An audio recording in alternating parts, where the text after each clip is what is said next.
Hey everyone, how's it going? Welcome to another installment of the Key Essentials. In this video, we're just going to be looking at Marc Bar Mak plus gun.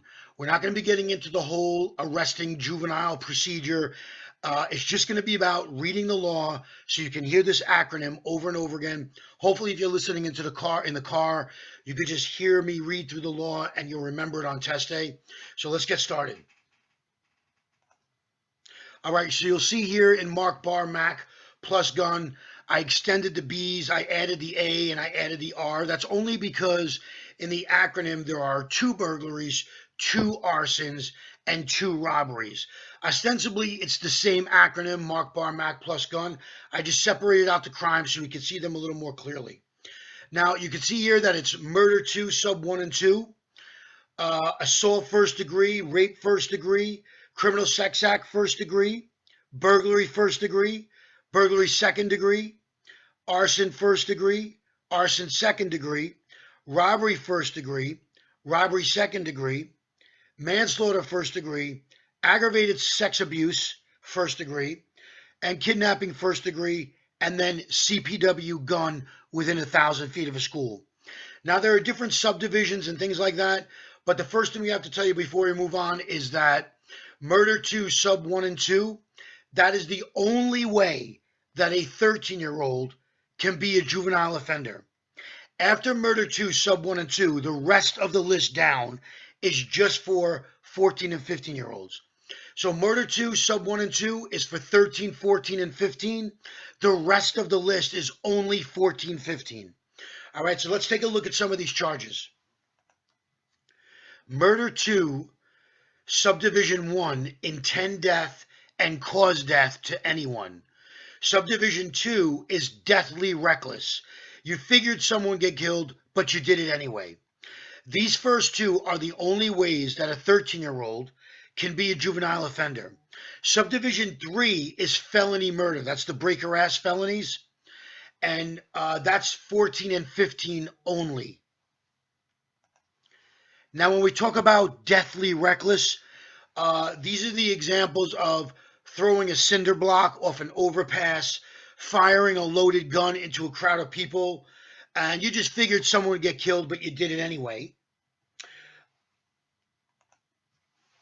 Sub 3 is the felony murder. Perp or partner causes death to a non-participant while doing or attempting or fleeing one of the breaker acts felonies. This is ACS felonies. So that can only be a 14 and 15-year-old. So from that list down is only 14 and 15-year-old.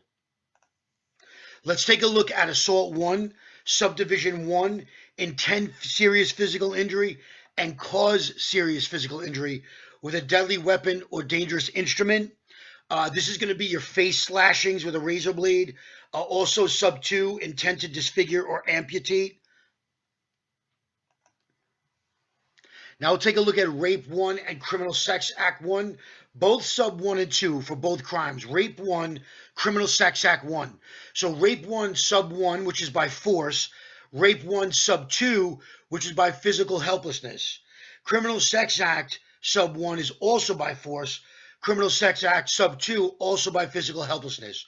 So Rape and Criminal Sex Act are the same, that for rape, it says sexual intercourse, and for Criminal Sex Act, it's oral or anal sexual conduct.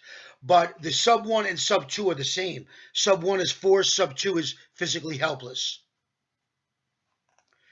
Next up is burglary 1 and burglary 2. As far as juvenile offenders go, burglary 1 and burglary 2 are very, very similar. Burglary 1 is a dwelling where people live, plus one of the 4. Burglary 2 is subdivision 1 only, which is a building plus one of the 4. So what is one of the 4? What does that mean? One of the 4 means one of the 4 aggravating factors, which is armed with an explosive or deadly weapon, cause physical injury to a non-participant, use or threaten immediate use of a dangerous instrument, or display what appears to be a firearm. So the juvenile offender shortcut for burglary is if you have one of these 4 aggravating factors, you have a juvenile offender. no aggravating factor, no juvenile offender. So when it comes to whether or not a JD is going to be a JO, it doesn't really matter whether or not it's a dwelling. All that matters is that you have one of these four factors: armed with an explosive or deadly weapon, cause physical injury, use or threaten the use of immediate use of dangerous instrument, or display what appears to be a firearm. So no aggravating factor, no JO. Let's just read arson straight away, arson 1 and 2. So arson first degree is intend damage by explosion and a person inside, and you should have known, the perp should have known that a person was inside. Or you intend damage by fire or explosion, and either you caused a physical injury, you did it for money, or you used a bomb or incendiary device. Arson second degree is intend damage by fire and a person inside, and you should have known. The perp should have known. Next, we're going to move on to robbery, robbery 1 and robbery 2. The bottom line is, in a juvenile offender, robbery 1 makes 14 or 15-year-olds a juvenile offender.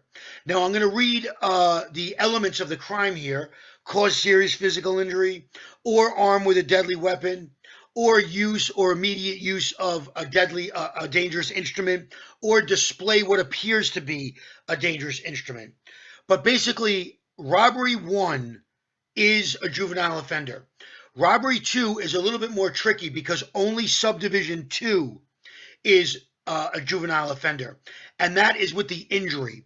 So the shortcut for robbery, the juvenile offender shortcut for robbery is, if you have an injury, you have a juvenile offender. So robbery 2, sub 2, cause physical injury. If you have an injury, you have a juvenile offender. So what is rob 2, sub 1? Just for your own knowledge, it picks up on rob 2, sub 2. But what is rob 2, sub 1? Rob 2, sub 1 is aided by another actually present, and that is still a JD. So if, let's say, if 4 15-year-olds rob someone, they're all still JDs, unless they cause the injury. Then they move up to subdivision 2 because of the injury. So the shortcut for juvenile offender for robbery is, if you have an injury, you have a juvenile offender. Rob 1, all 14 and 15-year-olds are juvenile offenders. Rob 2, 14 and 15-year-olds are only a juvenile offender if it's subdivision 2, which is the injury. So next we're going to move on to manslaughter first degree. We're just going to read that straight away so that you can hear it.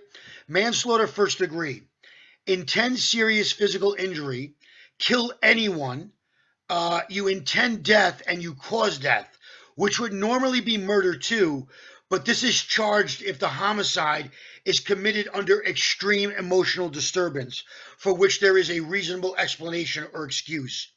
Right? So it's like murder redux, right? Manslaughter first degree. You intend serious physical injury, but you kill somebody. Or you intend death, which would normally be murder too, but it's charged manslaughter 1 if there was some extreme emotional duress. Aggravated sex abuse 1, that's insert object and cause injury, either by force, physical helplessness, or the victim is less than 11. So aggravated sex abuse first degree: you insert an object and you cause injury by force, physical helplessness, or the victim is less than 11. Now let's read kidnapping first degree.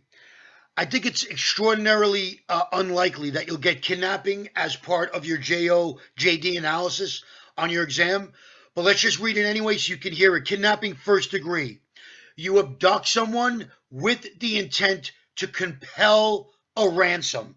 The ransom could be money, property, or the conduct. Or abduct a victim and the victim dies, and you assume that they're dead if you can't produce the victim by the time of the trial. Or you abduct somebody for more than 12 hours, and you intend any one of these four, which is physical injury, sex abuse, to advance another felony, terrorize anyone, or have the intent is to interfere with government. Now, the last one in Marc Bar Mak plus gun is CPW 2. So it's CPW 2, which is gun, only a gun, and not just a gun. It has to be a gun that's on school grounds, and it has to be loaded. Now remember, under the law, loaded just means that the ammo is in his possession. It doesn't have to actually be in the gun. So just a CPW alone does not make a 14 or 15-year-old a juvenile offender. The gun must be possessed on school grounds. And what is school grounds? According to subdivision 14 of the law, and it boils down to this: inside the property line of a school, an elementary school up to high school, or outside the property line, but within 1,000 feet in a public place. So on the sidewalk, but within 1,000 feet of a school, and that includes inside a parked vehicle, which was a question on a prior exam. So CPW, it's only the gun. The gun has to be loaded, and it has to either be on school grounds or within 1,000 feet of a school, including a parked vehicle. All right, so ladies and gentlemen, that's my time. That is your Marc Bar Mak plus gun, what makes a JD a JO. So hopefully you remember these laws because they're going to come up on your exam. Good luck studying. I'll see you in the classes.